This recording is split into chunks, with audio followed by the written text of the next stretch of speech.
Hello and welcome to SweetSpotDFS. This is a recap for the 2020 American Express. Andrew Landry is your winner. I'm going to talk a little bit about the tournament, but before I do that, I want to let you guys know what this video is going to go over. I will review the $5 GPP winning lineup, as well as compare it to the optimal lineup, is what I like to do every single week. And then we'll go over kind of my lineup building process. I wasn't as successful as I would like to have been. I ended up cashing $10. I put in 18, so it was a net loss of $8. And we'll get into that lineup building and kind of how I won that $10, because I was all in on certain players that fell under a bucket. None of those guys made the cut. So once I get to it, we'll talk about it. But going back to the tournament and talking about, the players that did well, I'm just gonna go ahead and pull up the spreadsheet so you guys can see, and that way you guys can look at something other than my face. I have the 2020 results up, so you can see 1st through 10th place or whatever. Andrew Landry, leading into this tournament, did not have good recent form, and he talked about it Saturday after an interview. I did a lot of traveling this weekend. I was able to listen to a lot of PGA Tour radio, which was awesome because I got to hear a lot of different golfers talk about the golf course, how well they did, kind of their expectations, leading into the tournament or going forward. Andrew Landry was sick for at least 2 of the tournaments. And then he was on the mend for the Sony Open, but it was windy and rainy, so that doesn't really help you get over your sickness that well. So it was really interesting. He said, because right away the interviewer, I can't remember who it was like, Andrew, like, where'd this come from? What had been happening leading up to this tournament? He had said, I've been sick. My family was sick. First started with his kid, young kid. You would have seen him if you were watching the tournament. He ran out and hugged him after the tournament. He's like 2 or something, younger than that. So, his young child was sick. That sickness then spread to his wife, and then that spread to him. So he'd been battling that sickness for a while. We don't know how long, but it's been for a while. We're never going to know those things unless we're closely following certain golfers.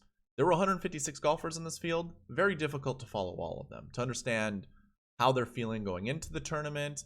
We only really focus on the notable golfers like Ricky Fowler, Phil Mickelson, those types of golfers at this tournament, Tony Finau. So we would be, kind of listening to stories about them, but we wouldn't know anything about Andrew Landry.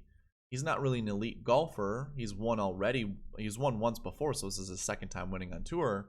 We're never going to know that information. So predicting Andrew Landry, just himself, to win this tournament, very difficult. When we get into the stats and go through the spreadsheets, you're also not going to see anything that's going to jump off, the sheet to you guys to be like, oh yeah, this is why, or this is a really good indicator of why he did well or how he's going to do well going forward.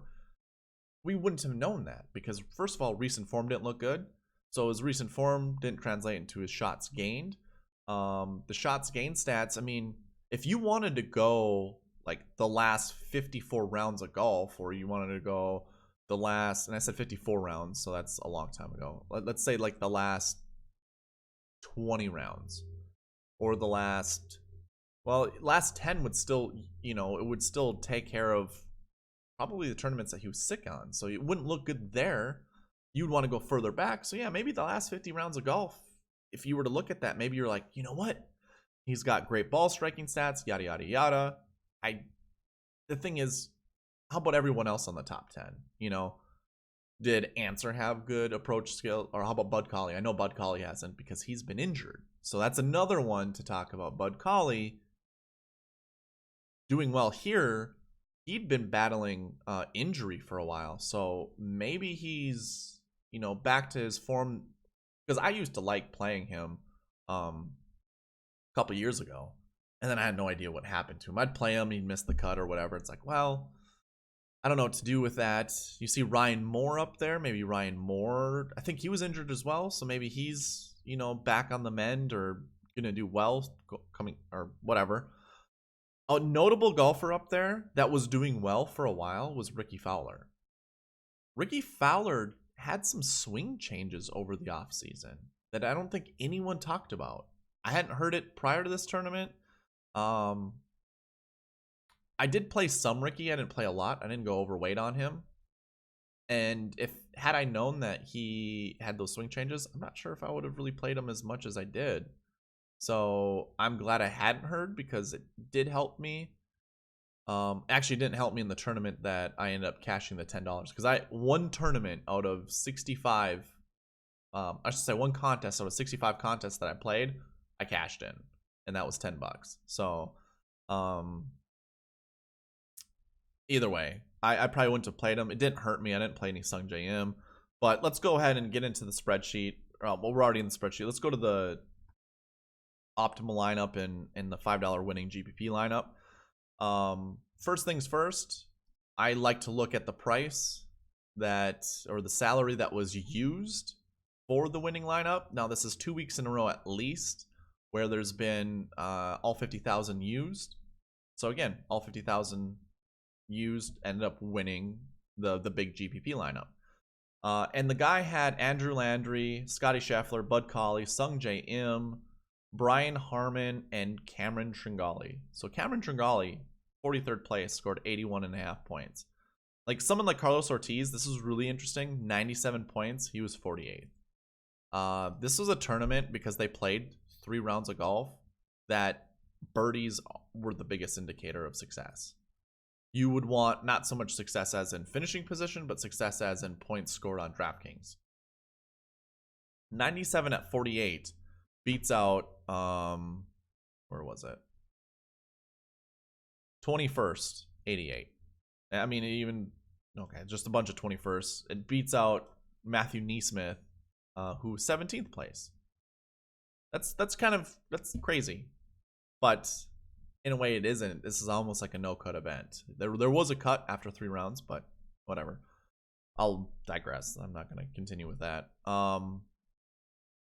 The optimal lineup, however, had these guys with the little tick marks here. Andrew Landry, Abraham Ancer, Scotty Scheffler, Bud Cauley, Sepp Straka, and Sam Burns. Those 6 golfers made up the optimal lineup. Sam Burns scored 113.5, 2.5 more than Sung J M, which in all reality, if you're making a realistic lineup, it is possible you would have been on these golfers here and then Sung J. That would have got you 49,400. So you would have used all but $600 of your salary to get those 6 golfers in your lineup, which is doable, but it's really difficult to figure out why you would have. I could see like Sung J, Scotty, and Abraham together, and maybe Bud Cauley, because Bud Cauley is a known golfer in the DFS industry. Some people talked him up. Some people like him. Some people are just suckers. I'm kind of a sucker to play him. But yeah, like I don't know how you would have got on Andrew Landry or Sepp Straka unless you just like those names for whatever reason. Once we get into the spreadsheet, you'll understand why. The $5 GPP winning lineup had 693 points. The optimal lineup had 781. There was someone in the quarter arcade that scored 704 points, I think. It was in the 700s, very low 700s, so 704 to 708, somewhere in there, and took that down. I didn't see a score, I don't think, higher than 714. So basically, no one had the optimal lineup, and really it was probably difficult to figure that out. So let's go ahead and look into the process. Look at the DK page first, I should say. I am going to basically, we'll just go from here and we'll look right. Right away, starting course, that's what the SC means, starting course. The winner started on the stadium course. A lot of people were hemming and hawing. Like, this was one of the biggest lineup construction theories. Start with golfers at La Quinta. Try to start with as many golfers from La Quinta because a a lot of people's thought process was, well, if I played this tournament, I would want to golf on the easiest golf course first and get the lowest round possible. That way, when I get to the stadium course, which would have been your third round, plus it also goes back to back. So it went, basically your rotation went stadium course, La Quinta, Nicklaus tournament course. And then it just obviously revolved that way. La Quinta would have went to Nicklaus tournament course, then to stadium course, and then there would have been a cut, and then you would play stadium course again. You do see a lot of golfers from La Quinta, or who started at La Quinta here, but you don't see them all over the place. Now, depending on how far down you want to go, like how of all these golfers, like if we were to count all the La Quintas in here, so I got 18 up. We have 8 La Quinta golfers. How many Nicklaus tournament courses? 1, 2, 3, 4, 5, 6. So 6. So La Quinta is going to be the most on there, but the winner was from the stadium course. Andrew Landry at $6,500. Were you really playing Andrew Landry at $6,500 starting at the stadium course? I know there's better golfers that start at the stadium course. I don't think, I mean, if you're making 100 lineups, you might play him in 2. You might. Maybe 2 to 5, somewhere in there. But yeah, it would be difficult to get onto Andrew Landry just based off of starting course, and then you look at recent form. And course history wasn't bad. Obviously, you see the course history mark right here. And again, we have this sorted from first all the way down. I mean, it's sorted by position. So yeah, first to 17th right there, which is top 20. So course history wasn't bad. Recent form obviously was terrible. His last event was awful, but that wasn't an indicator of failure. But yeah, odds 200 to 1, 230 in the official world golf rankings, 31.62 fantasy points per game, a value of 0.48. Like, what got you on Andrew Landry? Now, the $5 winning GPP lineup had Andrew Landry in it. The quarter arcade had Andrew Landry in it. That same lineup was also in the $1, had Andrew Landry in it. So yeah, perfect. None of them had Abraham Answer in it though. They had Scotty Scheffler and Sung Jae, I believe. But like, I mean, you can obviously see the optimal lineup only had 4 golfers that were inside the top 10. Actually, Sung Jae wasn't top 10, was he? Okay, no, he was. Yeah, Sung Jae was top 10. So 4 golfers in top 10.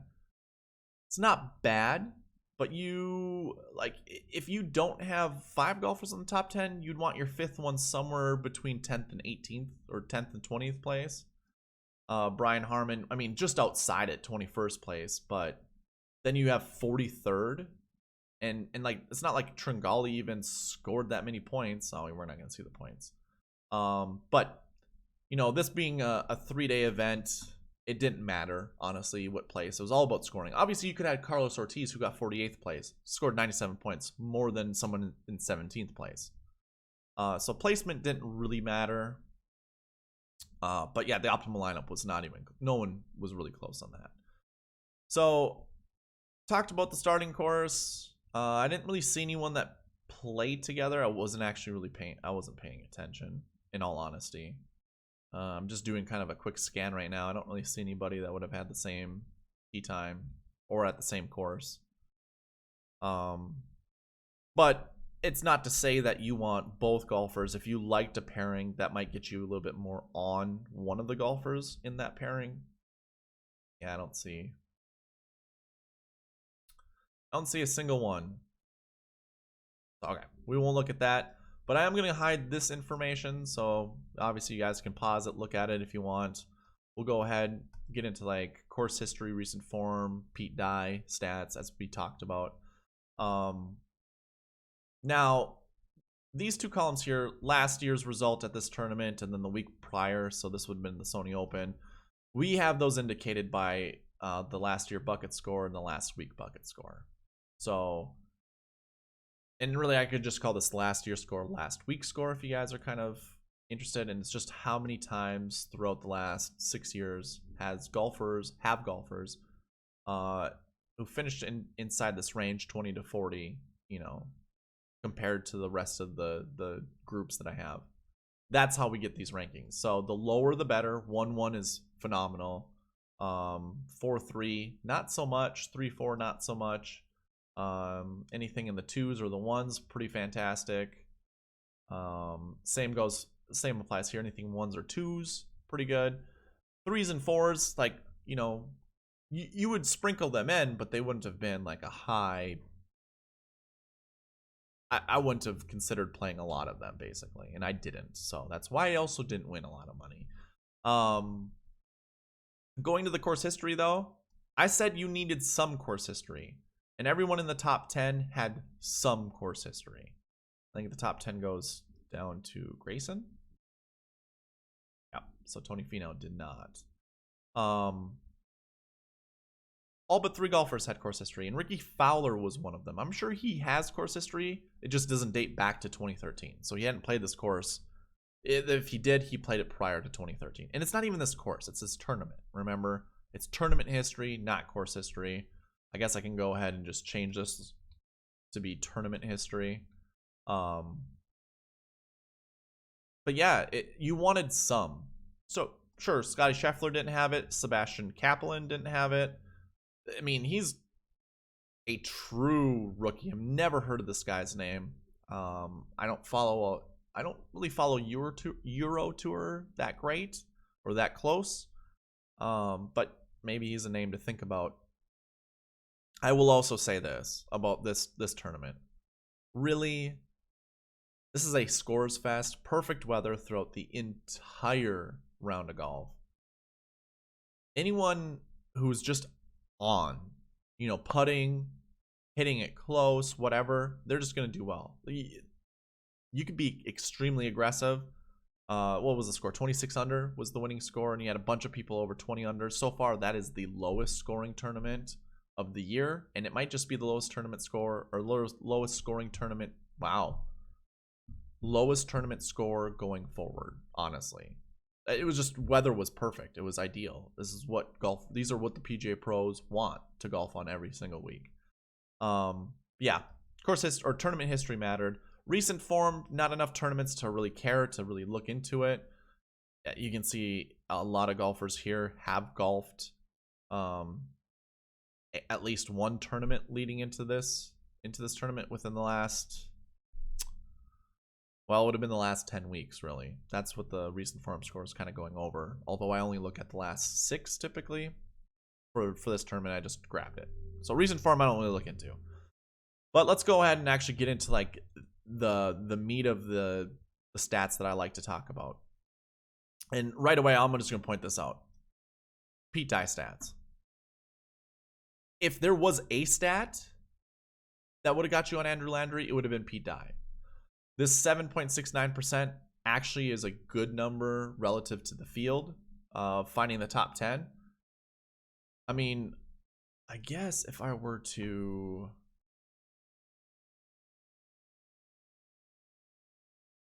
I guess we could see what the finishing positions were.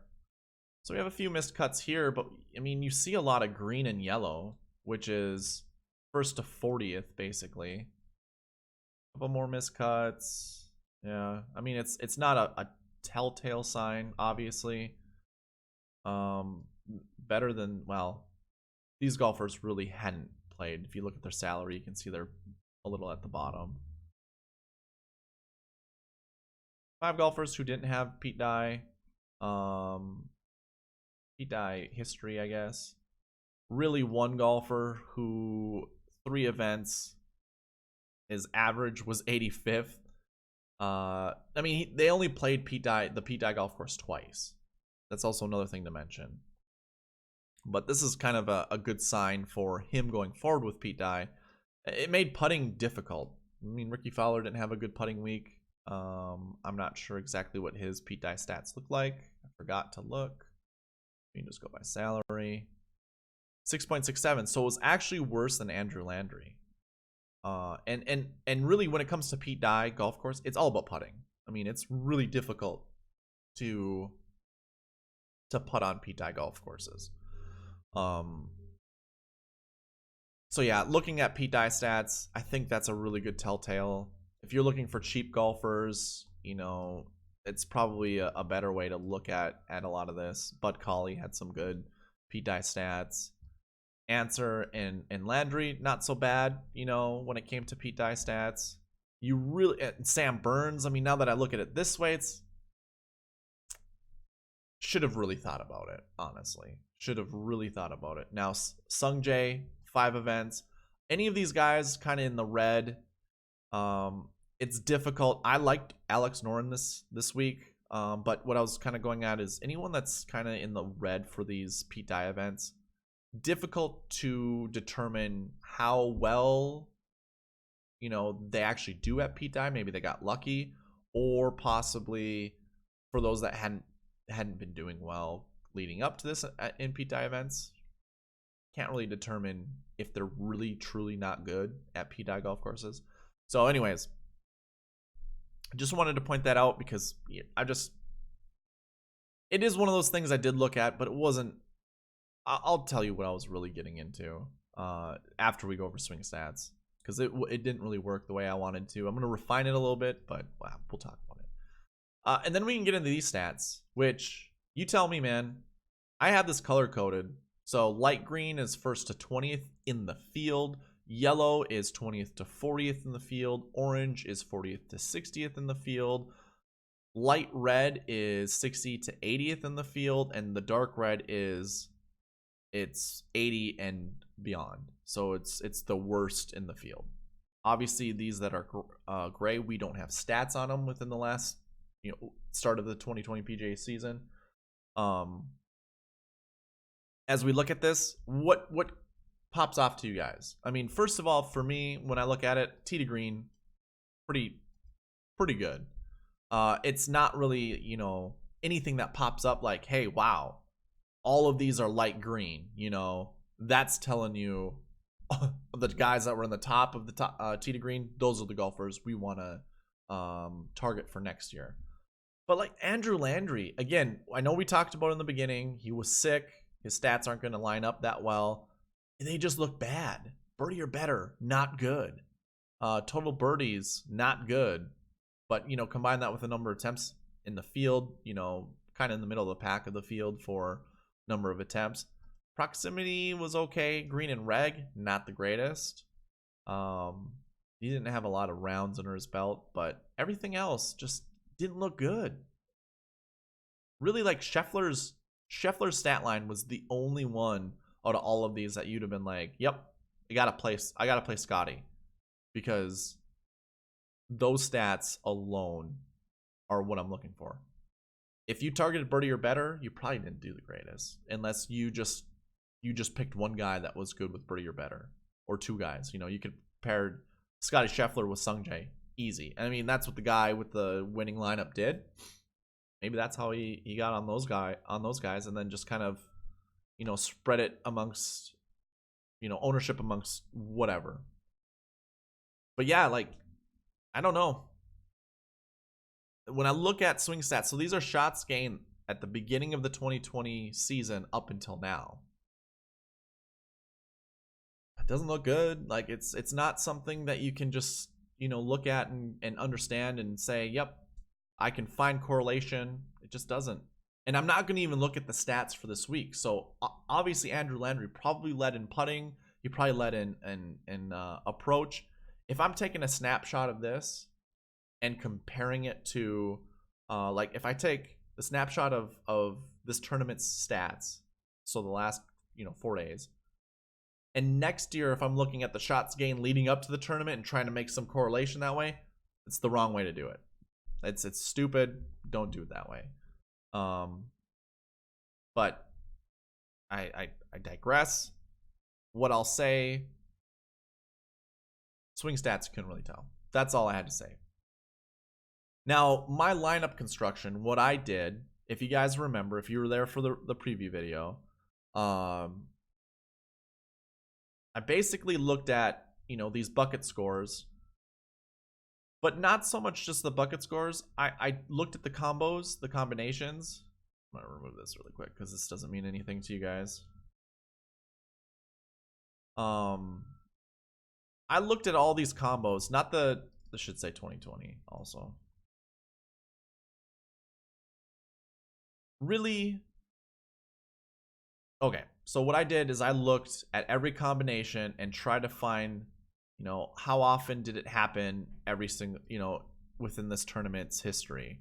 And I ended up calculating it down here, basically looked at all of these combos, put down, their stats. How many times did we see them over the last 6 years? We saw a 3-1 in every single year. This is what I was getting at in the beginning of the video. So you see a 3-1 every single year. If we went to 2014, you're going to see one at the bottom. So just barely snuck into the top 10. But you see one in the top 10. If we went to the DK page and I was to sort by nothing but 3-1s, everybody missed the cut. Every single 3-1 missed the cut. What I had said was, going back to this notes page, so 6 out of 6, right? If I went 6 out of 6 and, well, hold on. Let's say we saw another 3-1 in the top 10. So next year, this is going to look at like 7 out of 7. If they don't, that's going to turn to 6 out of 7. Now, what I can do here is just go equals sum of this divided by this. Sorry. I have something over my keyboard. I can't look. And we can turn this into a percentage. So you've got 100%. Right. All right. We did it the wrong way.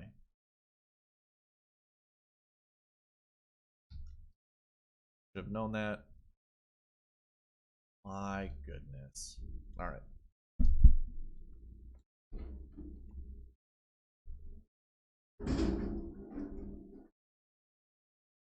Sorry if you guys can hear that out there. They're doing some snowplow. Sweet. Anyways, what I was getting at is if there was 7 out of 7, you would have obviously seen 100%. 6 out of 7, so if we were forecasting we weren't going to see that, that means 85%. Now, obviously, if you didn't think there was going to be a 3-1, you just play 0% of the 3-1s. If you did think there was going to be a 3-1, you play 100%. But my conservative thought process with this, if I wanted to kind of, if I was confident we were going to see one in the top 10, instead of playing 100% because there might be the possibility someone won't finish inside the top 10, play 85%.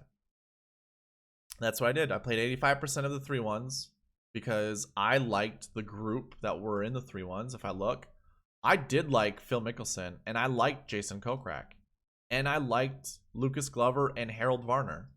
I even played some Dominic Bazzelli, who was your first round leader. He was also doing well leading into his second round, but then ended up +4 for the tournament, I think, which was ridiculous to get to be +4 after being -8 after the first round at a scorer's paradise. That's insane. Something happened. Water was not a friend of his because he hit basically every water hole you could. Driving accuracy was really his downfall. But I played 3-1s in basically all of my lineups. Oh, I should say 85% of my lineups. In the 15% of the lineups I didn't, that's where I ended up finding that $10 winning lineup. So it's a way for me to hedge against myself, but it's also a way for me to be overweight on a player or a group. Like, I don't have an issue with how I did that. Usually when I go through this process, I do find someone who's within these groups, or find someone who is a last year 3 or a last week 1, which obviously if I remove the filters, you're gonna see 3s at the top of the leaderboard. There's one there's another, so there's 3 that were inside the top 10. So if I just went by this instead of like the bucket groups, would have helped me. You see a bunch of 1s. They just all happen to be with the last year 1 score, which doesn't surprise me. But going back to this notes page, so yeah, I looked at all of these And what I didn't do in the preview video was actually look at all of those groups and determine if I liked any of the golfers. And that's what I'm going to do going forward. So that's how I'm going to refine this process. Looking at the 3-1s, and I'm looking in this group, do I truly like these golfers? And if I come across and look at Pete Dye stats, maybe not.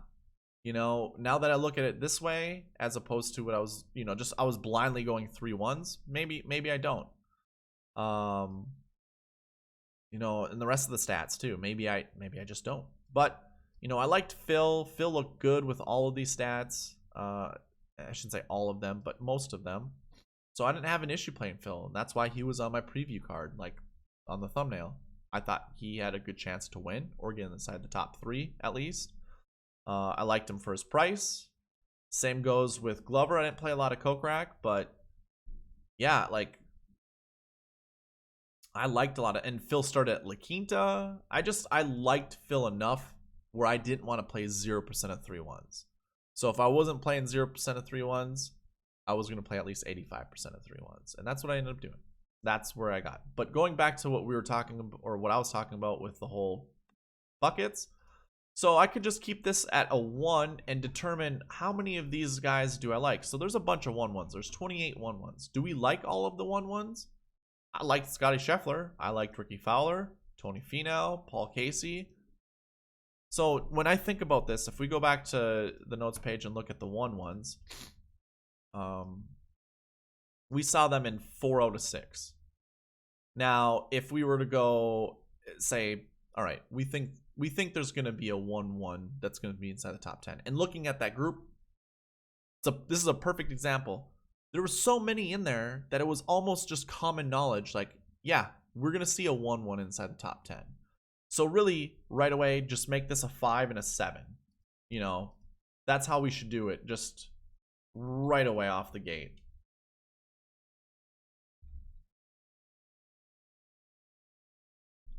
This is going to be torturous, I know, and I know I did it the wrong way yet again. So let's go ahead and go W and X. So like, we wanted to play them in 71% of our lineups. That's what I should use going forward. A perfect example of this is for the 4-2s. 406 is 66%. If that stays at a 4 when that goes to a 7, that turns into 57%. Now, let's go ahead and just look at what a 4-2 was. I bring this up because there are only 2 golfers that are 4-2s. Cameron Davis and Charles Howell III. Charles Howell III missed the cut. Cam Davis was looking good, but got 29th place. So we didn't see a 4-2 inside the top 10. When there are only 2 golfers, instead of just like, because this is, I'm basically telling myself this right now. Instead of blindly following it, like, oh, of course there's a 4-2. That means, like, let's play Cameron Davis or Charles Howell III in all of our lineups. You know, I think I played them in 71% of my lineups because I really like Charles Howell III. Which is fine. I went overweight on him. I think I played him in 22 lineups out of 65 contests or 65 lineups. I went hard on Charles Howell III. Didn't pan out. But had he done well, now I'm looking good, right? But I also safeguarded myself and didn't play him in 100% of my lineups. Sure, I played him in nearly 40% of my lineups, but, you know, whatever. We're going to win some, we're going to lose some. But now that I look at this, maybe I resist.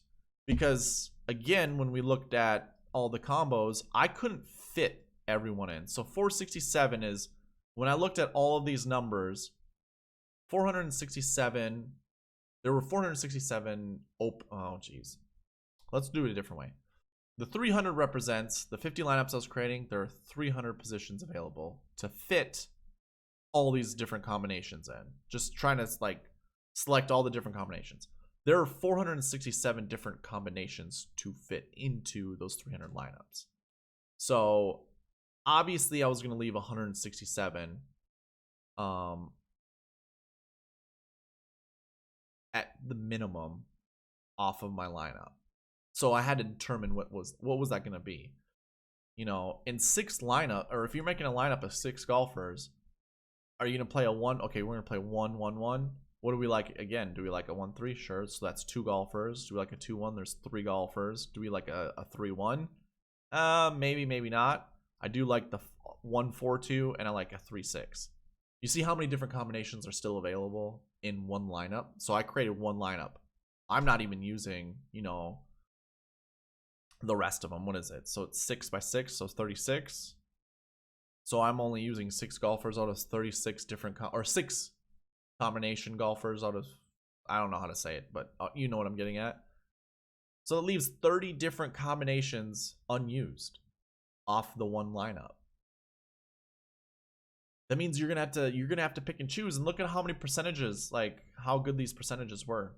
So that's on my mind. I'm gonna be looking at that going forward, because I just blindly looked at all the top ones. All these X marks mean like all the groups that I used. I did sprinkle in the rest of these, you know. I didn't just stick to just those groups, but those were my heavy groups that I looked at. One of them that I saw were the 2-3s. I didn't really go over that in the preview, but the 2-3s looked really good for like just like player talent. There's a lot of golfers in the 2-3 list. Bud Colley was one of my favorite ones, but so well, Chesson Hadley was, and Sebastian Munoz. Like those 3 golfers were my favorite golfers in this pool, and they're at good prices. We should have played more 2-3s. We should have played the top bit of the 2-3s. So, you know, 33% so far. If we went one up, it'd have been 42. So I think I did play 2-3s in 42% of my lineups. But with these many golfers, we probably could stretch that out a little bit. I'm gonna think about that going forward. I'm just trying this process to see if I can, you know, uncover or discover, I should say, not uncover, either work, but discover a way of creating lineups that just, you know, get us on golfers who have a really good chance to win without people really understanding why. Essentially, this process, I know some people are just gonna be like, well, what's the point? It's using recent form and course history and just putting numbers to players. That's all this is. And the numbers indicate, you know, what groups are, you know, how likely we're gonna see one of them inside the top 10. And that's what I like to look for when I try to create an optimal lineup. So I'm gonna leave it at that. This video already ran long. I always want my review or recap videos being like, you know, 20 minutes, but hopefully this was good information and you got something out of it. I know when I'm using all these recap videos, review videos to actually use for years going forward for their previews, you know, what I should look for when creating lineups for next year's tournament, basically. But yeah, it was a Wild West shootout. It was in the West. It was, you know, Bob Hope's playground, basically. It was fitting. Hard to determine. Hopefully you guys did well. If you did curtail me, hopefully you picked up on the right groups as opposed to the wrong groups. And you guys did well. So anyways, thank you for watching. Leave a comment, like, subscribe, all that good stuff. And I'll see you in the preview video, which I should have up tomorrow. All right, bye.